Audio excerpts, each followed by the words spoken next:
Okay, so today we're going to be talking about combinations. And combinations are very similar to permutations. Combinations are a selection of objects from a specific group. This time, unlike permutations, the order is unimportant. In permutations, the order is extremely important. In combinations, the order isn't important. It's just what the objects are is the part that is important. So one thing I want to do before we go over the formula for combination, the first thing I want to discuss with you guys is just a reminder of the fundamental counting principle. Yesterday, for the permutations, we talked about how the fundamental counting principle was like 7 times 6 times all the way down to 1, or a factorial. That only works if you take objects out. If it has the same number of possibilities every single time, there's something different that we're going to do. So say if I were to toss a coin, and I toss a coin, say 5 times. There's always going to be 2 possibilities. There's heads or tails. Those are my 2 possibilities when it comes to tossing a coin. And there's always going to be 2. So rather than going from 2 times 1, because there's always the same number of possibilities, we're just going to keep using 2, depending on the number of times. So since we're flipping it 5 times, we have 5 2s, or 2 to the 5th power. So 2 is our outcome, and 5 is the number of times.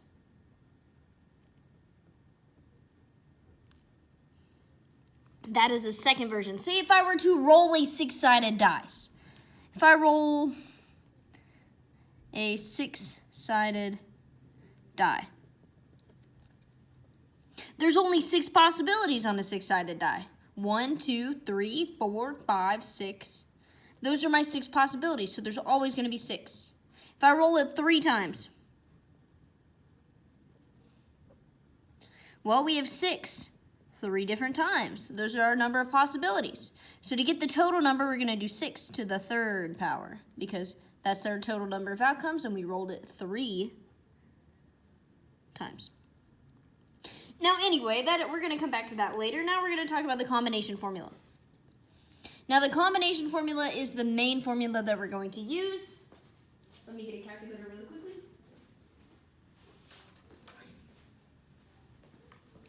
The formula is very similar to our permutation one. The permutation formula, as you may remember, where N is the total and R is the group,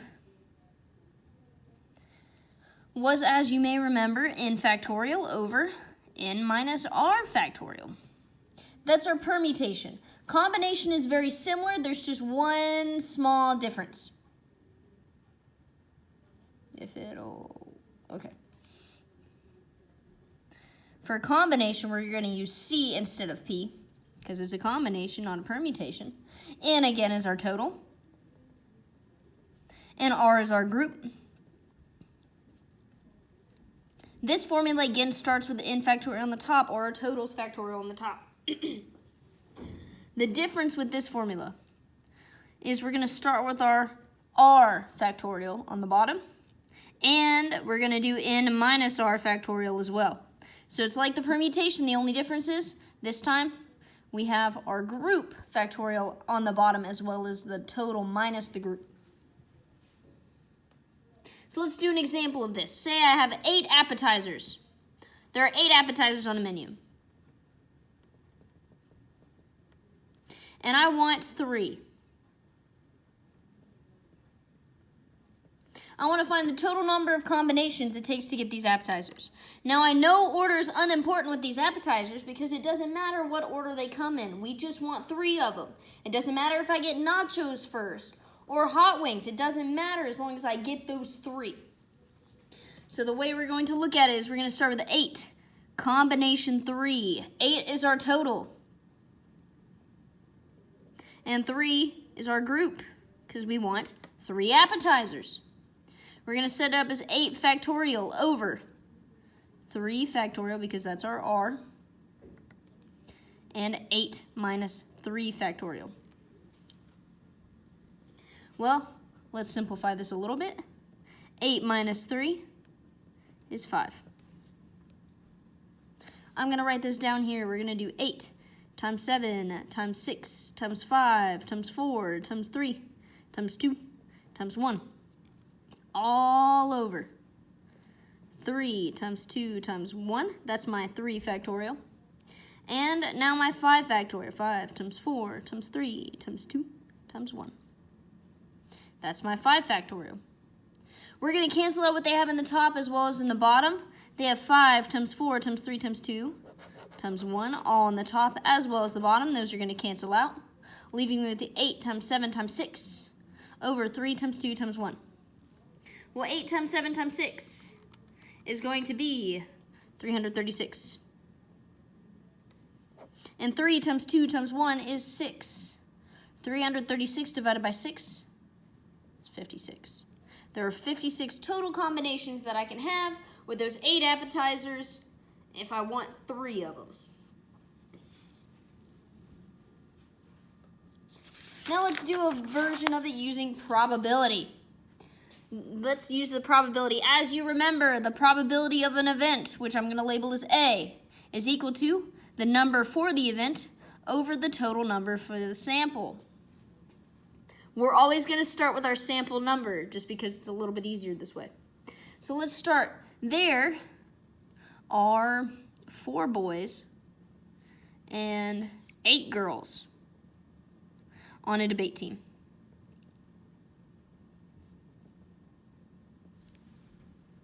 The coach randomly selects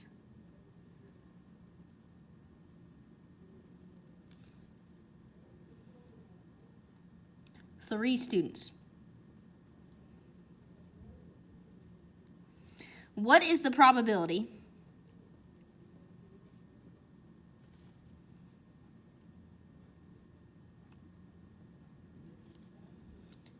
that the coach selects 3 girls? So this time is a probability question. We know this because it says, what is the probability? So let's start with our total number for our group, or the N of our sample. The first thing I'm going to look at is the total number of students. Well, 4 plus 8 is 12, so there's 12 total students. And the coach is planning on taking 3.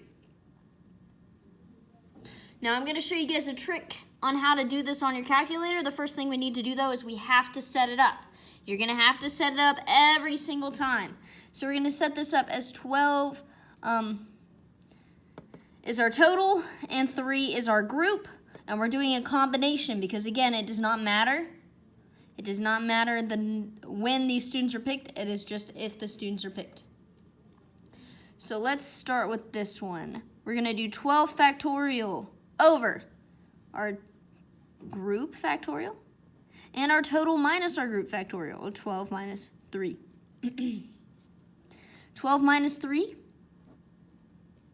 is 9. Now you have to set this up on your work today. I don't care how you get your number, you have to set it up correctly though, otherwise you won't get full credit. You have to set it up. So the easiest way to do this, our calculator will actually set these up for us. So to set these up, we're going to write our total, and you're going to hit the probability button. You're going to go over to combination, which we know is NCR like we had before. And we want 3 students. Gives us 220. Now let's test that theory. Let's test it to see if this number is accurate. So we know 12 factorial is 12 times 11 times 10 times 9 times 8 all the way down to the bottom. I'm going to just make dots. 3 factorial is 3 times 2 times 1. And 9 factorial is 9 times 8 times 7 all the way down. These will cancel out because they both are 9 all the way down to the bottom, leaving us with just 12 times 11 times 10 over 3 times 2 times 1. Let's check it. 12 times 11 times 10 is 1,320.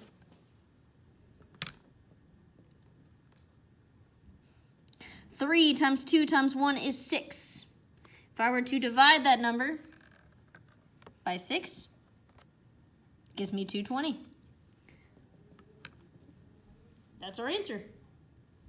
Now that is the total number. That is not our probability. We still need to find the probability of only having a girl. So we know this is our number. I'm going to mark that out because it is off screen.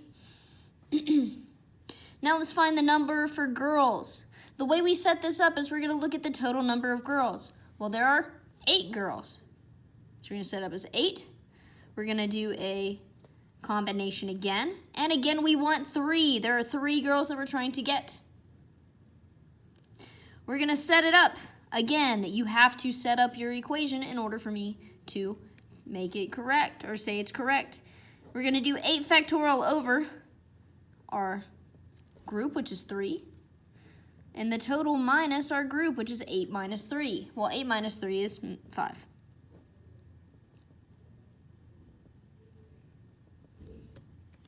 If I were to type this in my calculator, we're going to do 8. Combination, 3. Gives me 56.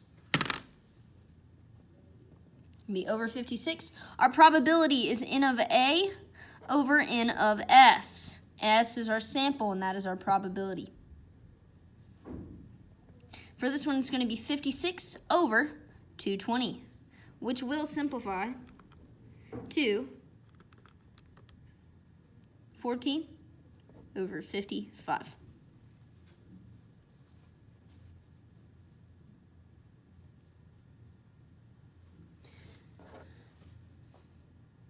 Let's look at another example like this one.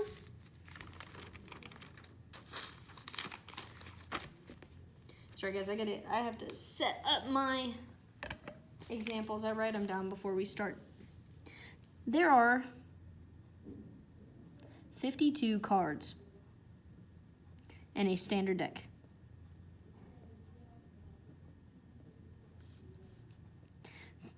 $13 of each suit. The suits are diamonds, clubs, hearts, and spades.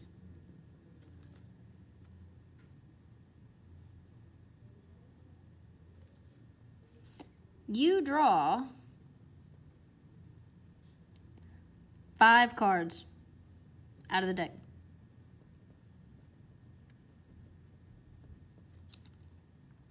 What is the probability?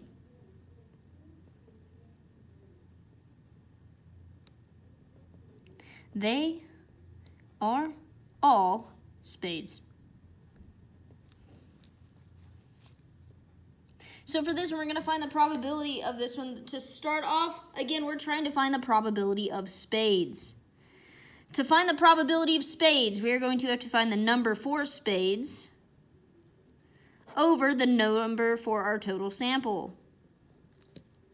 For the sample, I'm going to just make it N of S like we've been doing before. There are a total of 52 cards, so we're going to do 52. Combination.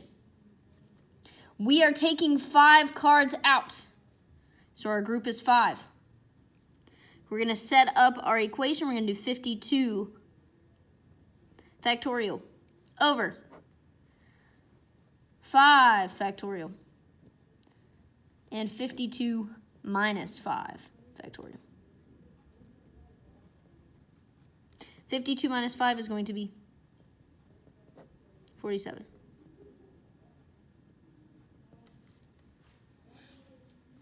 Now let's type that into our calculator to get our number. We're going to do 52. Combination, 5. That's a big number. That gives me 2,598,960. That is the total number of combinations we can have with a standard deck of cards. Now for the probability of spades. We discussed that there are 13 of each suit. Spades is one of the suits. So our total is going to be 13. Again, we want 5 cards out of the deck.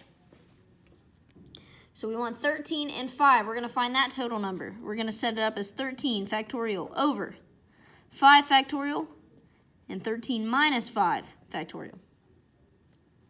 Or 13 factorial over 8 factorial and 5 factorial. We're going to type that into our calculator. 13, combination, 5. That gives me 1,287.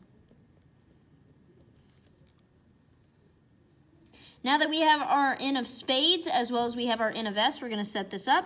N of spades is going to be 1,287 all over 508,960. We're going to divide that out to get a decimal.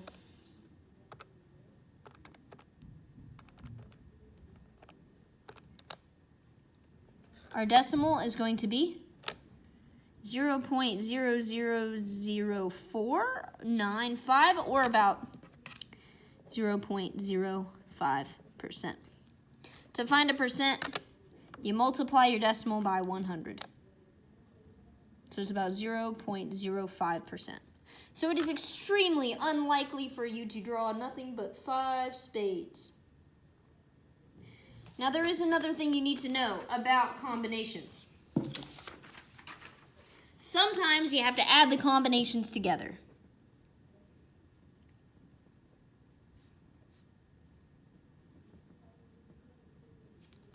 The key phrases you need to look for if you have to add the combinations together are the phrases at least or at most. These are good indicators that you're going to have more than one combination going into a probability. An example would be, say I flip a coin 3 times. What is the probability of me getting at least 2 heads? Well, if I need at least 2 heads, 2 is my minimum number. I can get more than 2, but I can't have any less than 2. So I need to do a combination for 2 or any number higher. So if I flip the coin 3 times, I need to do it for 2 as well as 3. If I flip the coin 4 times, I'll do it 2, 3, and 4. And I'll show you an example of that. So let's do the coin flip. Let's talk about a coin flip. A coin is flipped 5 times. What is the probability?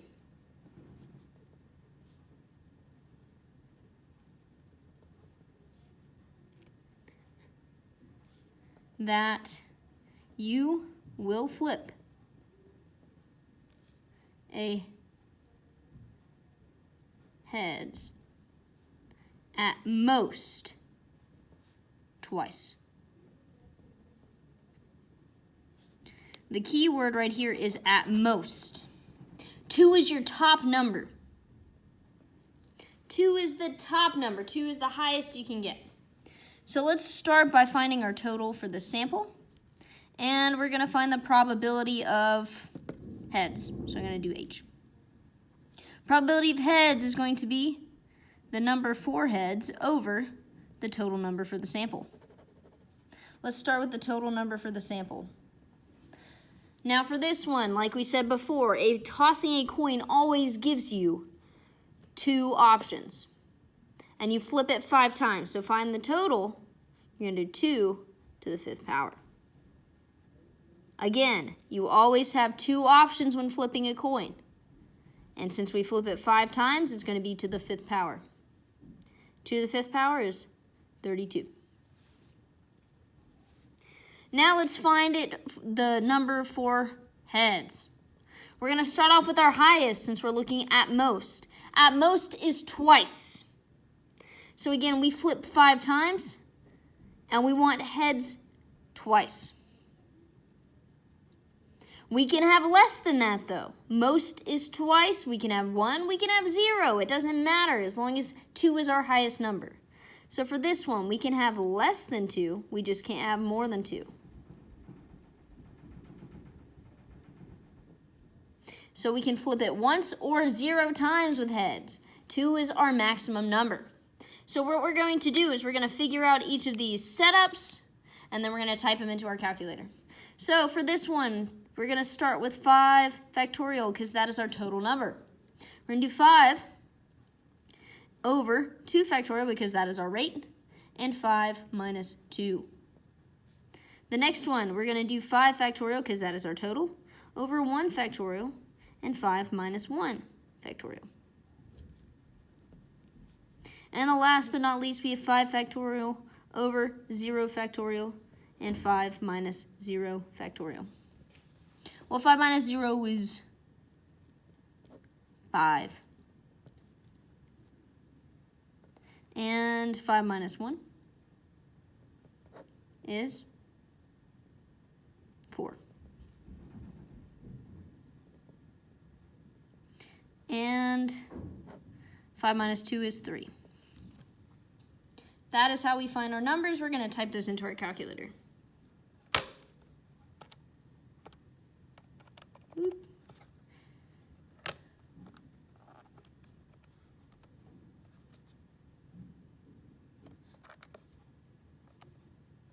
So our first one's going to be 10. Second one should be 5. Let me check though.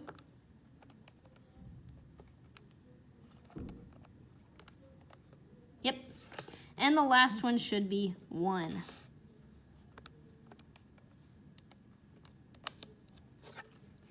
We're going to add these numbers together, and that is going to be our numerator. 10 plus 5 plus 1 is going to be 16. The probability, again, it is the number for heads over our total number. We're going to do 16 over 32. That is our fraction, which simplifies to 1/2. So you have half the possibility, or half the likelihood, of getting heads at least twice when flipping a coin. 5 times. Okay? Let's do another example using this method.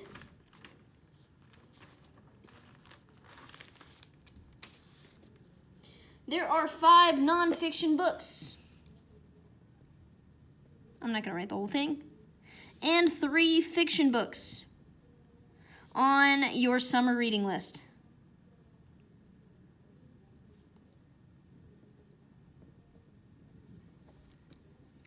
Your teacher randomly assigns 3 books.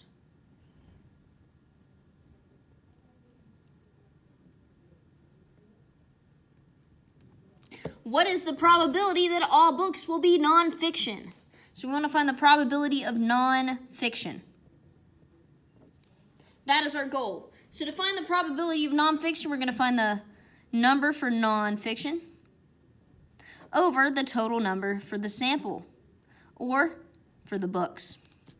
So let's start with our N of S, or our number for our sample. We need to count the total number of books to find this one. We have 5 and 3. That gives us 8 total books. Your teacher assigns 3. We're going to set up our combination. We're going to take our total over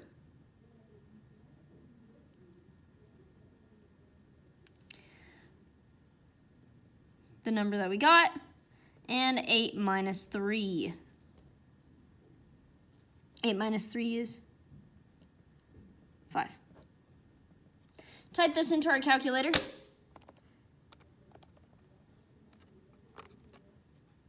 Gives me 56. So there are 56 total combinations. Now let's look at this section for nonfiction. For nonfiction, there are a total of 5 books. That is our total. Our teacher wants to assign 3, so we're going to keep our 3. We're going to set it up as 5 factorial over 3 factorial, because that's the number we're taking out. And we're going to take our total minus our number taking out. 5 minus 3 is 2. We're going to figure this number out by typing it in our calculator. Our number is 10. So we're going to take this number for nonfiction, which we know is 10 and set it over a total number, or 56. This is going to simplify. If I were to take 10 over 56, it gives me 5 over 28.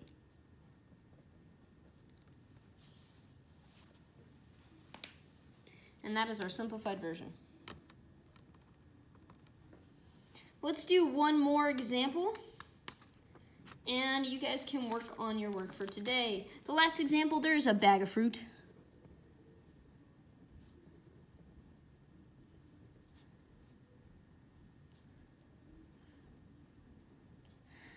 The bag was chosen randomly. The fruit were chosen randomly, sorry.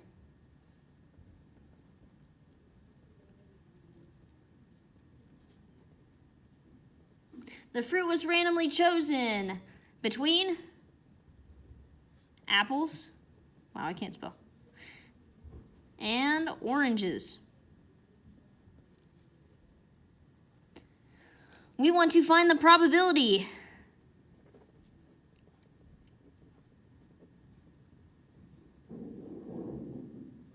of having at least 6 oranges in the bag.